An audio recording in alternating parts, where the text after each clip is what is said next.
Shalom, apa kabar semuanya? Bagaimana tadi sudah melihat bagaimana eksperimen itu dilakukan? Bagaimana memasukkan benda-benda tadi? Yang satu susah payah sekali untuk menutupnya, yang kedua begitu mudahnya. Melalui percobaan tersebut, apa yang kita dapatkan? Nah, melalui percobaan yang tadi dilakukan, nanti anak-anak boleh juga melakukan sendiri di rumah secara mandiri.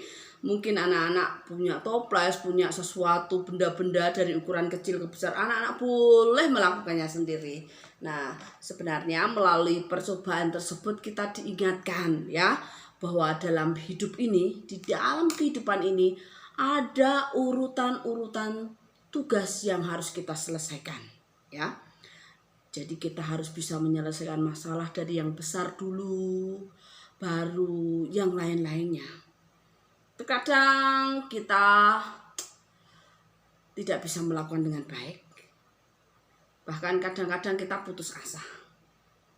Tetapi itulah yang terjadi, bahwa kita harus selalu mengutamakan yang terbesar dulu. Nah, itu maka semuanya akan bisa diselesaikan dan tadi bisa menutup dengan baik. Nah, apa yang terjadi di sini mengingatkan kita ya, bahwa kita sebenarnya harus menyelesaikan ya masalah-masalah yang besar dulu, baru yang utama ya, baru setelah itu kita boleh menyelesaikan hal yang lainnya. Nah, tidak demikian dengan bangsa Israel.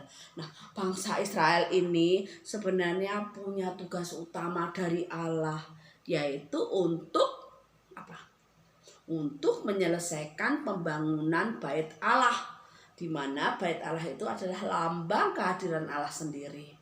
Nah, sebenarnya waktu awal-awal dulu bangsa Israel waktu keluar dari pembuangan itu, bangsa Israel itu sudah berjanji bahwa mereka itu harus menyelesaikan rumah Allah dulu sebagai pertanda bahwa Tuhan hadir di situ. Tetapi karena bangsa Israel disibukkan sendiri dengan bagaimana membuat rumah sendiri, menyelesaikan buat kehidupannya, dan cukup lama juga karena tidak terasa bahwa sudah 20 tahun hal itu terjadi. Baru Tuhan melalui Nabi Hagai disuruh Tuhan untuk mengingatkan bangsa Israel. Itu loh, bangsa Israel tolong diingatkan bahwa jikalau bangsa Israel mengandalkan Tuhan, mengutamakan penyelesaian pembangunan bait Allah dulu, maka Tuhan itu pasti menyertai. Nah, anak-anak, bangsa Israel itu karena melupakan janjinya bahwa dia akan menyelesaikan tugas membangun bait Allah itu, dulu awalnya mereka bekerja semangat sekali, bagaimana ayo kita selesaikan. Tapi akhirnya mereka lupa karena adanya kesulitan, masalah, dan penderitaan membuat dia melupakan bahwa Tuhan itu sebenarnya Tuhan baik. Tuhan sangat baik. Tetapi bangsa Israel, aduh, kita sudah menderita, kita sudah sedih, nggak sempet lah mikirin gitu-gitu. Akhirnya melalui Nabi Hagai diingatkan bangsa Israel, hei kamu itu bangsa Israel harus menyelesaikan tugas di mana rumah Allah harus diselesaikan. Karena di situ Tuhan berjanji bahwa Tuhan pasti menyertai. Dan kira-kira Nabi Hagai waktu disuruh Tuhan itu mau nggak? Mau. Dengan segenap hati, ini Tuhan, aku mau melakukan tugas itu. Aku mau mengingatkan bangsa Israel. Dan setelah bangsa Israel ditegur oleh Nabi Hagai, akhirnya dia mulai sadar, oh iya ya, dulu itu Tuhan utus kita, suruh kita itu supaya menyelesaikannya. Masa baru dilihat, oh iya ya, sudah mangkrak rupanya, udah lama sekali, baru 20 tahun itu baru ingat, oh iya ya, kita harus mengutamakan Tuhan. Nah, akhirnya bangsa Israel dengan segenap tenaga, akhirnya mereka terus berusaha untuk menyelesaikan pembangunan bait Allah, di mana itu adalah lambang kehadiran Allah sendiri. Siapa percaya Allah menolong anak-anak, Siapa percaya Allah menyertai anak-anak? Ya, kasihnya tidak berubah dari dulu. Sampai sekarang nggak pernah berubah. Kalau Tuhan Allah menyertai bangsa Israel, Dia juga menyertai kita sebagai Israel yang dibaharui, ya. Oke? Percaya?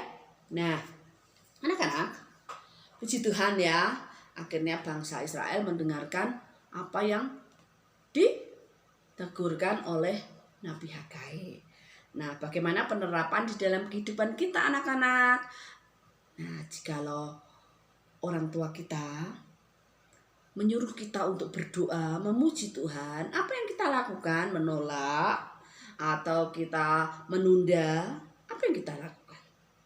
Ya, kita harus taat mendengar.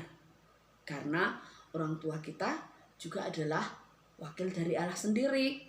Kalau orang tua kita, mama, papa kita suruh kita makan, makanya kita juga harus makan. Jangan makan malah mau nonton HP lah, game, sehingga makannya nggak rampung-rampung, nggak selesai-selesai. Nah, akhirnya apa? Wah, keburu gak enak nantinya ya. Oke anak-anak, setelah itu jikalau orang tua kita menyuruh kita tidur, ayo tidur, segera tidur, sudah malam, besok waktunya sekolah.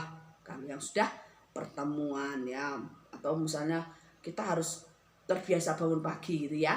Oke, jadi harus kita lakukan. Jangan malah mau tidur mau begadang, melek-melek yang enggak jelas, yang enggak berguna ya. Akhirnya anak-anak kita diutus Tuhan supaya kita mempunyai hikmat yang terbaik. Nah, anak-anak, jika anak-anak misalnya sedang bermain, dan anak-anak tugasnya kalau sudah bermain itu membereskan mainan. Anak-anak juga harus melakukannya. Jangan malah disuruh membereskan mainan, tidak mau.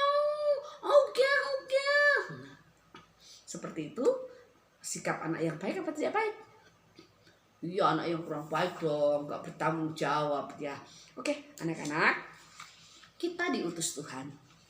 Kita mau ingat bahwa Tuhan memberi kita tugas yang terbaik. Kita harus belajar mendahulukan tugas yang utama yang Tuhan berikan kepada kita. Ya, jikalau Tuhan mengingatkan bangsa Israel untuk kembali membangun bait Allah, dan demikian juga Tuhan mengingatkan kita supaya kita selalu rajin memuji Tuhan, rajin sekolah minggu, rajin berdoa, dan ingat-ingat kita juga mendoakan orang lain, mendoakan orang tua kita. Dan anak-anak, rajin-rajinlah selalu belajar supaya jadi anak yang pandai. Dan anak-anak belajar bertanggung jawab dan hidup mandiri untuk melakukan segala sesuatu ya. Itu tandanya anak yang hebat. Oke, kiranya melalui pelajaran hari ini kita semua diberkati dan selalu diberikan kemenangan sebagai anak Tuhan. Oke ya, teruslah menjadi anak yang taat, yang selalu memprioritaskan Tuhan dalam kehidupan kita. Jangan lupa setiap melakukan segala sesuatu kita harus berdoa. Setiap melakukan segala sesuatu bersyukur bahwa Tuhan itu baik kepada kita. Oke, nah anak-anak, kita mau dengarkan satu ayat hafalan yang dihafalkan oleh anak-anak di rumah nanti ya. Kita ambil dari, nah ini di dalam Kolose, kitab Kolose 3 ayat 23b. Gimana?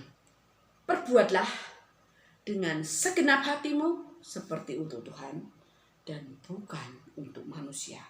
Ulangi lagi, Kolose 3 ayat 23b.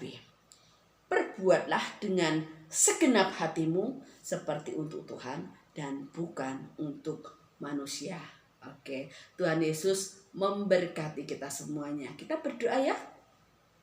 Tuhan Yesus, kami bersyukur, berterima kasih kalau hari ini Engkau mengingatkan kami semua anak-anak-Mu untuk terus Tuhan melakukan yang terbaik, bahkan melakukan yang terutama, yaitu terutama Tuhan kami adalah memuliakan nama Tuhan, dan kami akan terus memprioritaskan Tuhan dalam kehidupan kami.